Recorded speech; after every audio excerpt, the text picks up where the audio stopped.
What's up, I'm Troubleshoot. In this super quick guide, I'll be showing you how to get the best optimized settings for Black Ops 6 now that it's in early access and shortly after open beta.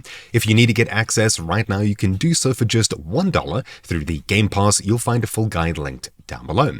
This video is only going to cover the in-game options for better performance from your system. You'll find Windows, NVIDIA, and other related optimization guides in the description down below. So when you fire into the game or the launcher, you'll click Black Ops 6 and land up on the Black Ops 6 main menu. From here, we'll click Settings in the top right or hit F3 followed by Graphics, and we can customize our system. For the most part, these are the exact same settings, pretty much on the exact same engine as Modern Warfare 2 and 3. So if you have settings you already like, you can copy them pretty much verbatim from one to the other and you'll be fine. But let's just run through all of these anyways. Display mode should be set to full screen exclusive for the best, most consistent performance, but it works just fine on borderless or extended Windows, on Windows 11 at least. If you choose full screen, you can customize your refresh rate and display resolution. Make sure both of these match your monitor. Scrolling down, restart shaders preloading. I'd recommend you do this after we finish the optimization guide, just to make sure everything's up to snuff when it comes to all of the cached shaders. Scrolling down further, brightness is your preference. Anything above 50%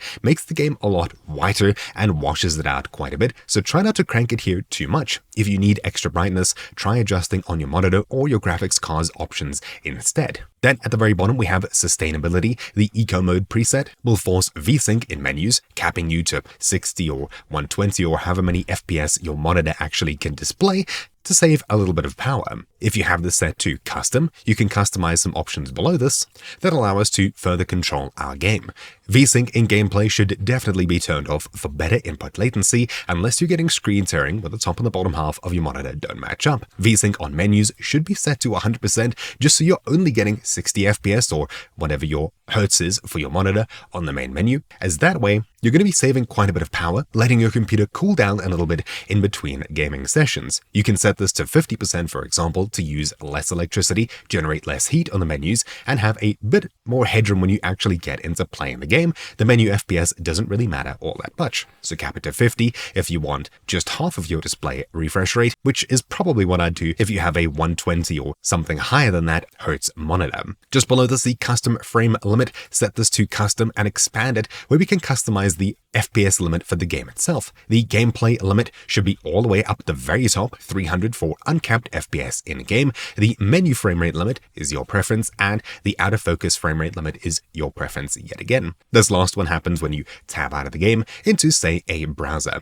If you find that OBS Studio or your YouTube videos or things like that are struggling in the background while you're playing the game, cap your FPS to a little bit lower than you're actually getting in order to save some system resources for the rest of your computer. Then the menu render resolution, I leave this at optimal, but you can set this up to native if things look really blurry and weird on the main menu. Again, it'll use more power, make more heat, etc., but native just looks a lot better. Pause game rendering allows you to black out the game behind the pause menu, which could save you a little bit of electricity, performance, etc., but ultimately it's not all that important. And finally, focus mode, I'd recommend having this on 0, otherwise it'll darken your other monitors if you have more than one display, and it could also lower your performance as it's having to do things on your other monitors as well. At the very bottom, HDR is entirely your preference. It may affect your performance in a couple of percent, but ultimately, if you find a better experience with HDR on, leave HDR on and enjoy it. I'll apply our settings here, and we'll continue to the quality tab at the very top. From the very top, we'll set the preset to minimum,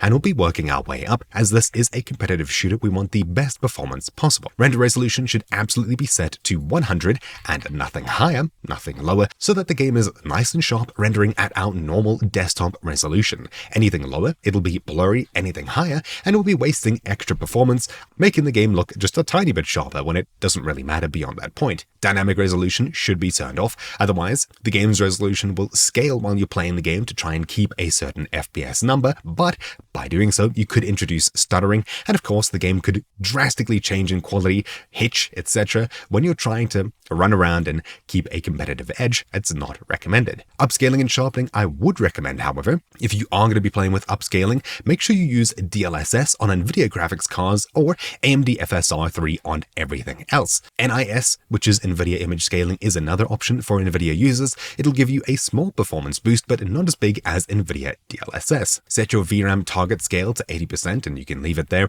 Otherwise, if you have much less VRAM and you're doing things in the background, you can lower this option here. Variable rate shading, I'd recommend you have on if you have this option available, and DLSS frame generation can help, but make sure you're getting good performance first before enabling this. If you're not getting at least 50 to 60 FPS, turning this on will double your FPS, giving you 80 or 100, but your input latency is gonna feel really sluggish, and that's definitely not what you want in a Call of Duty game. The same is to be said about FSR3. Expanding this over here, frame generation, can also cause input latency issues. I'd recommend leaving it off unless you have over 60 FPS and things feel good already. As for the preset, I'd recommend only going down to balanced at the absolute lowest, otherwise things are just going to be a bit too blurry and target acquisition is going to be a little bit more difficult where everything is just visually a mess. The same options go for DLSS, usually quality or ultra quality if possible is the best option to have here. DLSS sharpness or upscaling sharpness is entirely your preference. 50% is good enough, I'll just leave it there. Scrolling down to details and textures. In this section, we're going to leave most of everything all the way down, but there's a couple of options you can raise for infinitely better quality with very little or no performance impact. At the very bottom, make sure that on-demand texture streaming is set to minimal, expanded, and drop these options all the way down to the lowest possible. Download limits should be on, and allocated texture size should be as low as possible. Previously, we could turn this off entirely. Here, it's forced on by default, which is a little bit sad. Then, right below this, local texture streaming quality, set this down to as low as possible as well. Then, scrolling up, on most systems with relatively good amounts of VRAM, like 6+ gigabytes of VRAM in your graphics card, you can comfortably raise the texture resolution all the way up to high, or the highest option, to get a huge boost in quality with practically no performance impact. Right below this, anisotropic texture filtering is a super cheap effect. Having this on high should have almost no effect on gameplay performance, but it should have a good boost in visual quality. Then scrolling down, everything over here in the shadow and lighting should be set to as low as possible. As you can see here, everything here as well should be as low as possible. Previously, I think it was where the grid volumes was low on the lowest setting, but now the lowest option is off, and I'd recommend you have everything set as you see here. You can raise some of these settings later. Oh, that's a weird scrolling issue. Okay, anyways, everything here should be as low as possible except for the texture resolution and anisotropic filtering, and that's pretty much that to get the best performance out of the game. Apply your settings and move on. If you find that the game looks a little bit blurry, you can come back to the very top and make sure that your upscaling and sharpening is set to DLSS or FSR3 properly with a high quality option chosen from the preset. Otherwise, if you have extra performance lying around, you can instead use something like Fidelity FX CAS to get just a little bit of better sharpness on the game with almost no upscaling at all. This will result in a much cleaner looking game. Things are a lot sharper and target acquisition may have actually improved, but of course you need the extra performance headroom in order to turn off upscaling for something like this. For me, this is how I'll be leaving it, as everything else should be giving me good enough performance to begin with. I'm happy with the options that I have here. If you need an upscaler, don't be afraid to put one on. Finally, on the View tab at the very top, motion reduction I'd recommend not having on, otherwise it sets these options over here, but you can customize things below individually. Field of view is entirely your preference, set this to what you want and leave it there. Even though this may technically affect your performance, have this set as to what gives you the best gameplay advantage. Scrolling down, the world motion blur should definitely be turned off, otherwise things just blur while you're snapping between targets, and the first-person camera movement should also be set to at least 50% for less head bob and things like that, making the game just a little bit easier to focus on what you're actually aiming at. Inverted flashbang is your preference. It makes it flash black instead of flashing white. Then applying our settings here, we'll move across to the audio tab where we can get yet again a big competitive edge. So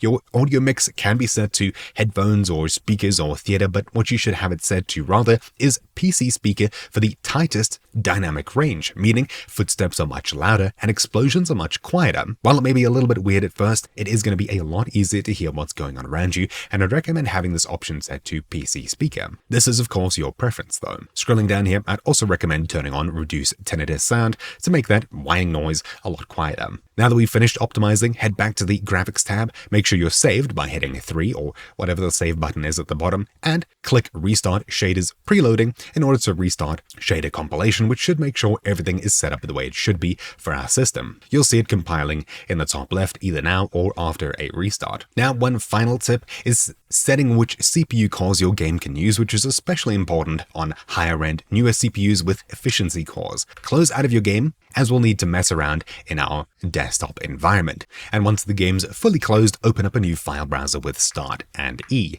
Then navigate into Documents, followed by Call of Duty and Players. Inside of here, you'll have configs for all of the different games on your system. Everything with COD 23 is Modern Warfare 3. Everything with COD 24 is Black Ops 6. We can open s10cod24.txt with any text editor like Notepad, or if you wish to be fancy, you can use something like Sublime Text, Notepad++, etc. Inside of here, we're going to hit Control and F, and we'll search for worker as such, and at the very bottom you should find render worker count. This is how many cores your game can use. By default, it'll be set to the highest available, so 16 in my case, even though my CPU has more cores than that available.